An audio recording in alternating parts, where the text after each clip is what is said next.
नमस्ते, मैं डॉक्टर एकिका सिंह, बांझपन एवं स्त्री रोग विशेषज्ञ, शारदा नारायण हॉस्पिटल।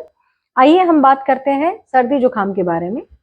जैसे कि जब भी सीजन बदलता है तो सर्दी जुकाम के मरीज बढ़ जाते हैं। ऐसे में गर्भवती महिलाओं को कुछ विशेष रूप से ध्यान रखना चाहिए। उन्हें भीड़ भाड़ की जगहों पर नहीं जाना चाहिए। कोई भी व्यक्ति जिसको सर्दी जुकाम है उनसे थोड़ी दूरी बना के रखनी चाहिए। और अगर उनको सर्दी जुकाम बुखार की शिकायत हो गई है तो ऐसे में तुरंत उन्हें अपनी गायनी को या अपनी डॉक्टर को जरूर विजिट करना चाहिए, उसके यहाँ जरूर जाके दिखाना चाहिए। कोई भी एंटीबायोटिक बिना डॉक्टर की सलाह के नहीं लेनी चाहिए।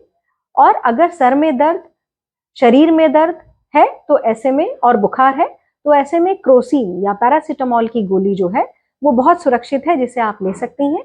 गुनगुने पानी का सेवन करिए, सादा खाना खाना चाहिए, ठंडी चीजें नहीं लेनी चाहिए और मसालेदार चीजें नहीं खानी चाहिए। कोई भी दवा बिना अपने डॉक्टर की सलाह के नहीं लेनी चाहिए। थोड़ा सा ध्यान रख के आप अपने आप को इस बड़ी बीमारी से बचा सकती हैं। अगर सांस फूलने की तकलीफ लगती है तो उसको हल्के में मत लीजिए, तुरंत जाके अपने डॉक्टर से मिलिए। Thank you. स्वस्थ रहिए, सुरक्षित रहिए।